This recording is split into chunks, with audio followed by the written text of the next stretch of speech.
This is Joel Addison. This is my case study response for Module 10. So the first thing we need to do is look and see what the facts are in this situation, and really what has happened and what is happening right now. So, in previous years, the PTA had a more traditional role of helping the school by planning annual events. They were very active in promoting a bond referendum for an addition to the building. At the end of the previous school year, in that spring, the PTA reorganized with a new focus on parental participation and community involvement. And now in the current school year, the PTA has shared that it wants to have a greater say in actually running the school, including some evaluative observations of teachers and policy papers on school practices. So it's important to think about the order of the events and how they occurred. And so last spring, the PTA decided to split from the National Association to function as an independent group. And I think this is an important point that I remembered as I moved forward.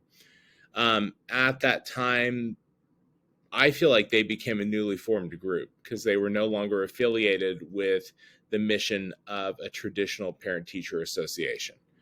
They elected officers and at the time spoke in general terms about parental participation and community involvement, but there were no specific complaints at that time. So at the beginning of the school year, then I, as the principal, met with the new parents' organization's representatives, and the president shared that they decided that there needed to be some changes.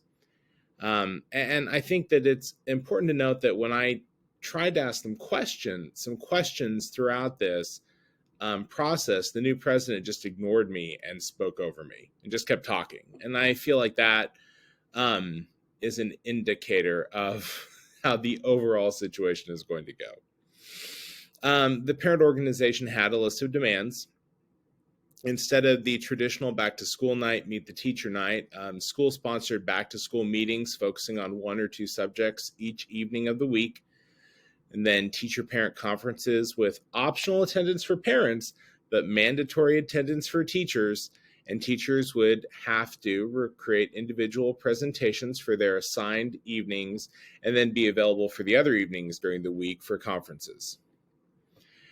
And then the other piece is they want increased involvement in decision-making and policy-making processes in the school building. And not just increased involvement, but equal involvement.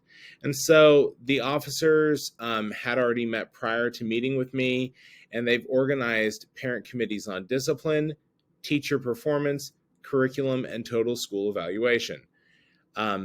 Their committees would have free reign inside the school to observe and collect data from different stakeholder groups. And then at that point, the committees would also issue policy statements on the need for change. And the parents shared that they were hopeful they could count on my support in this. And I feel like at this point, this is where the events stop, because depending on which course of action I choose, I will pick up immediately at this point in the process. So we need to look at the opinions of the people in the school building and really just starting with those internal publics, right? And so the first one is me. I had mixed feelings last spring about the PTA's decision to disaffiliate with a traditional PTA organization. I've always tried to provide them with an important role in the school. I don't believe that they should be involved in instructional or curricular decision-making. And I originally was hopeful that the new group would accept the role that they traditionally had held. I was surprised by the parents' proposal and confused why I had not been told they were meeting before, we met together. I know that ultimately I'm the principal of the building, and I'm going to be held accountable for what happens inside the walls. And so, carrying that knowledge, it really impacts my view on what the parents' role is in this.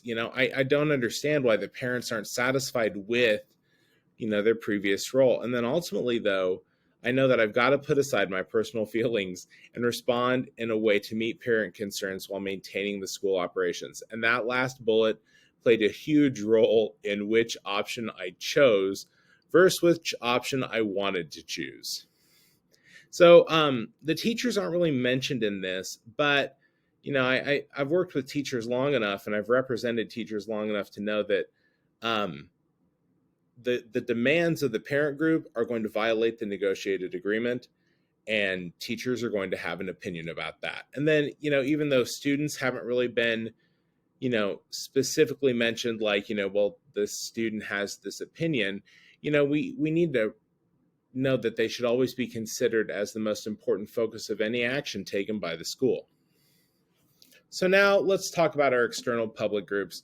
And I feel like what I, at this point, am considering a new parent-teacher organization, whose president is a young attorney. They've discontinued their previous association with the National PTA. I think that shows that they were dissatisfied with the goals of that organization. They initially stated that they wanted more voice, but that was a nebulous statement. And now they've decided that change is needed in both the parent organization and the school. I thought an interesting statement was that they want to, quote, find out what is really going on in the classrooms, end quote. And to me, that screams of a distrustful attitude towards teachers and school staff. They're not considerate of teachers' time commitments. They, at the same time, though, they want to be equal partners in the decision-making processes. The officers have gone ahead and established parent committees without consulting principal or school staff, which to me flies in the face of it's not a parent association, it's the parent-teacher association. And then they're planning on issuing policy statements after observations and data collection. So we need to look at the legal and ethical issues in the case. No one's been physically harmed. This could and has and will negatively impact a working relationship between the school staff and the parent group. And I think in any situation, it's always, of course, important to note that that's going to negatively impact the way that, the experience the students are having at school. I think when you look at harm in this situation, ethically, there's a balance to be struck here, and between, doing what's best for staff and what's right for staff, but still honoring parents' wishes. Because, ultimately, these are parents who want to be more involved, and that's not a bad thing. It's just that the way that they've gone about it is not really providing a lot of options or flexibility in how it can be done in a way that meshes with school operations. At this point, it doesn't break existing laws. The only situations that I would say it breaks, contract, there's not a breach of contract because I'm not aware that there was a contract between, the school and the PTA. It's going to violate board policy. It's going to violate stated district handbook policies, and it's going to violate the contract negotiated between the district and the teachers, which can lead to grievances, which is not a good thing. So in a single sentence, what is occurring? I have to navigate the unreasonable demands of a new parent group without completely isolating a group of parents who want to be involved. So now we need to talk about what we know and what we don't know. So I know my view on the situation. The officers in the PTA have made their views very clearly known. But what I don't know is, is this the way that the entire membership of the PTA views their involvement in the school? Is this a small group of officers that were able to kind of work together to get elected? Or is this truly reflective of the parent body as a whole? And then, we also don't know the view of the school staff on parent involvement in the school. We need to look at what the priorities are in the situation. And the first, really community-wise, we're going to look at the school community. And, I think it's important to realize that there is already a rift here because, I don't believe the parents would have come in with this list of demands in this way if they did not feel like they were listened to and involved in school operations. And so, I think this is something where there could have been some communication prior to all of this happening that could have lessened the severity of the scenario, the specific situation that I found myself in. If I had reached out in the spring when the new people were elected and said, hey, there was a lot of talk about this. What are you thinking? Oh, okay. Well, why don't we get together this summer and come up with some ways to address that? That way I would not have been totally blown out of the water by the new teachers group. And so it's not so much that the school community will be harmed because the rift will be created. It's that it could get worse. So, ultimately, the students have the most important stake in this outcome, because any negative situation is going to impact them. Staff, if the relationship between the school and the PTA is disrupted, they could lose resources that they're used to having. And then on the other side of it, if the PTA gets to implement things as they want to, staff working conditions are going to be negatively impacted. And if I can think of any time in education not to put more on teachers' plates, it is right now. And I'm pretty sure it's going to be that way in the fall too. And so I just think, given my background as an administrator, I think it's important for me to realize that I will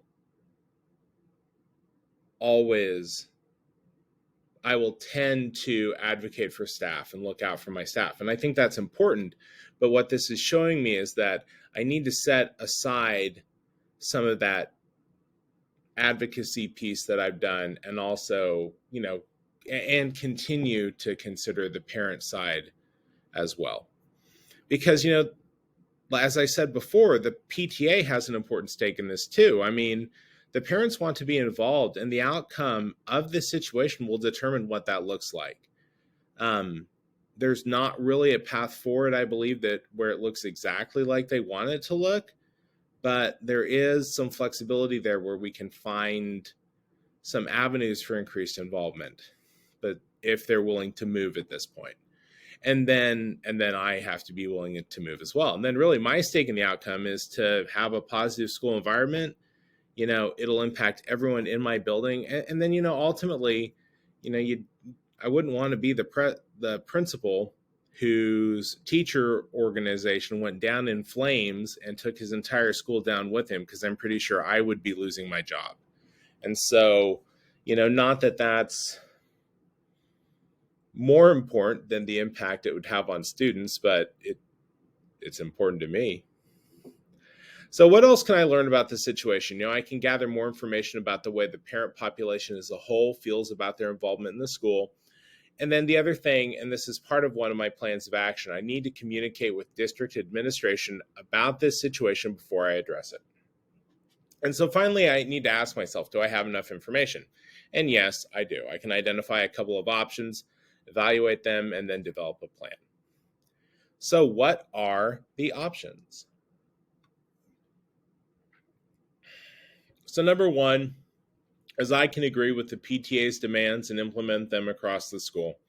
Basically, I said earlier that we're pausing right after they've told me everything they want. And so unpause, I say, okay, that sounds great. We'll get it all in place. I'll share it out with my teachers that day, and then we'll get it folded into building practice. Option 2 is to disband the PTA. So unpause, and I reply, at the point that you disaffiliated with the national group, you've really changed the focus of your organization. We're just going to take on the PTA's work as a school committee, and your association, we no longer have a parent-teacher association here at my school. You know, I know that this seems really extreme, but I have experienced this. 6 years ago, I had a new principal in my building, and we had a PTA president who was committing some fraud. And on advice of district administration, she was told, you know, don't get involved, but if they can't fix it, you can disaffiliate from them, and you don't have to have a PTA. And so, you know, as I was reading through and thinking about this is not an option I like, but it is an option. They've changed their organization significantly, you know, and at the point that they're not tied directly to the school, I don't have to provide their organization with access to school facilities for their meetings.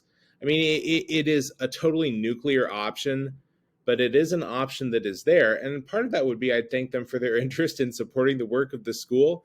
And then, you know, as of course we'll have more school committees, they'd be more than welcome to sit on those and help. So option 3 would be to then attempt to find ways that the PTA members can have a greater role that would still align with the way the school has to function. You know, I'm going to recognize that they want to be involved. And I said that before. It's a good thing that they want to be involved. And at that point, then it just becomes important to work with them to find appropriate ways that they can have that increased involvement.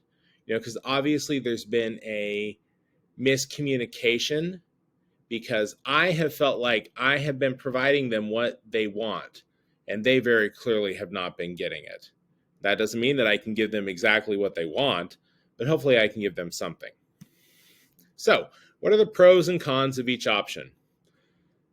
Option 1, it makes the parent group happy.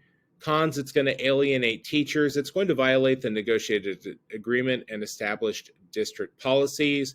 I can imagine my building rep will be at my door pretty quick. I'm sure I'll be hearing from the local association and the state association, and I will be dealing with grievances. And I don't want to do that. Number 2 is disband the PTA.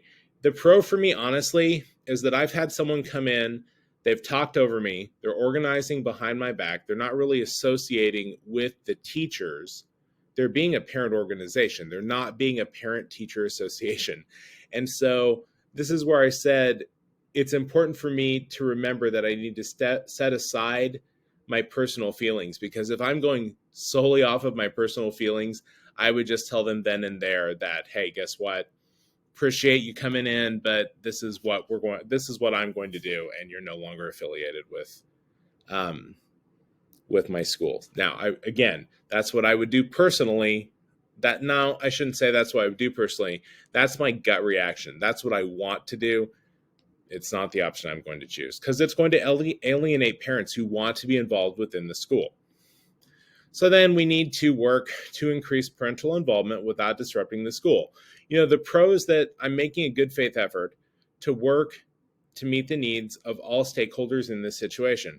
You know, optimistically, we're going to be able to find a balance. It might take some back and forth. It might take a little while, but we're going to find a balance between what the way the parents want to be involved and the ways that they can be involved and what's realistic.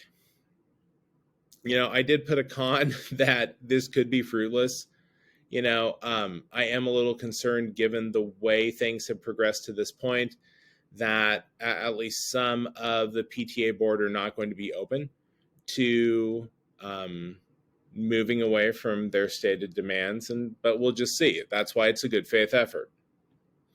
So after reflecting, I'm sure you're not going to be surprised to know that I'm picking option 3. So here's how I'm going to implement my decision. Unpause. I'm not going to respond at the meeting. I'm going to thank them for sharing what they'd like to see happen, but I'm not committing at this point because I really can't. So I'm going to end the meeting, and I'm going to schedule a time to follow up the next day. And I'm just going to simply say, you've given me a lot to think about. I'm going to point out the fact that, you know, it would have been helpful if some teachers and some staff members, myself, would have been included in these discussions over the summer, so we would have been more prepared for this conversation. And then I'm just going to say, we'll talk tomorrow, and I'm ending the meeting. So at this point, it's time to reach out to external resources. And so I'm going to use a structure that I'm familiar with Derby, which is Derby Public Schools. And at this point, I'm going to reach out to my Assistant Superintendent of Human Resources, our Curriculum and Instruction Assistant Superintendent, and the Superintendent of Schools. I'm just going to say, this is what's happened to me today. These are my thoughts. The other thing, I know the elementary principals have a group chat, because I know that I have been a topic of conversation on it last year at a couple of different points in time, not in bad ways, but as I was on live committee meetings during the school day on YouTube, apparently there were moments where my comments got reactions. And so I know they talk. And I don't think it's harmful to reach out to peers, because, the other thing, this could not just be an isolated thing. This could be happening at other buildings too. And if that's the case, then it's important to have kind of a structured, standardized response to it. The other piece is teacher leadership. I'm going to want to reach out to teacher leaders in my building, but then also union leadership. So then it's time to generate a response to each of the PTA's demands. And each of these are going to be a compromise. They're not getting what they want in either of them.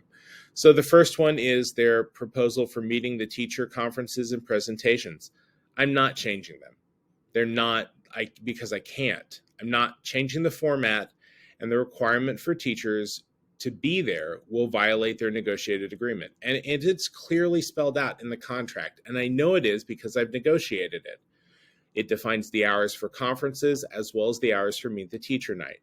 So then a way that I would think is appropriate is to pull in a group of teachers to work with parents on reformatting that night within the parameters of what we can do to meet some of the parents' concerns. And they said it was confusing. It was just like a schedule review. Okay, what can we do given the world that we live in, given the parameters that we have to work within?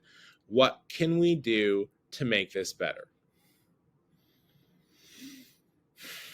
And then their next item is their request for increased involvement in instructional and curricular decision and policy-making processes in the school. The parent-only committees are not going to be able to do their work as they intend on school grounds for multiple reasons. One, like instructional and curricular decisions are made by district-wide committees and district staff, including our social emotional learning piece. Interventions are the same way. The contract has specific definitions on the processes for teacher evaluations and peer observations, so we're not going to be deviating from that in any way. And it also goes against board policy and handbook policy. So I will have all those things ready for them, and then to share why it's not going to work, but then talk about, okay, you want to be involved. I want you to be involved. Let's talk about ways to get you involved. And so I think about building level, our site council, we have a school safety committee. I think it'd be appropriate at times to put parents in on our building leadership team committee meetings. Not every time, because that's kind of what site council does, but just as appropriate. And then on the district level, Derby has parent representatives on our calendar committee, every curriculum adoption committee, every strategic plan committee, our budget committee. And so, I think those are some ways where those parents can get involved in those discussions at the appropriate levels, which, where it's not appropriate for them to be in the school evaluating teacher performance and curricular performance and the overall quality of the building in a formal, structured way. And then another thing would just be to schedule a time where the parents could meet regularly with me to talk about the goings on in the school. Again, this would not be like a time for them to bring complaints against a specific teacher to me, because No, my response will always be, have you talked with that person first? And then finally, if they want to be in the building and if they want to be involved, they can come and volunteer. I mean, if they have time to come and sit in a classroom and watch how a teacher is teaching, they have time to run a small group. The only piece I would say is that you would have to be very clear, and Derby has a volunteer policy, but you'd want to be very clear about what their role would be when they were there. Or heck, given the current situation, I didn't write this down as an item, but I would invite them to sub. I mean, get your sub license. You just have to be 18 and have a high school diploma. Get your sub license, please. Come spend a day in my building subbing, please. I'm out 50 teachers a day. Okay. My final step, then my next step is I'm going to come back around and meet with the PTA. I want to follow through the PTA officers. I want to talk through these solutions. The other piece I need from them at this meeting is I need to ask how they're going to conduct their previous annual events. I need to know if they're still going to do those things.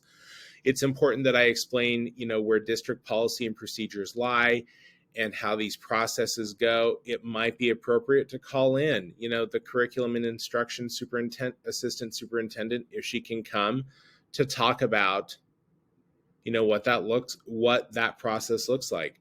See if my assistant superintendent of human resources or the union president can come and say, okay, this is why this is this way.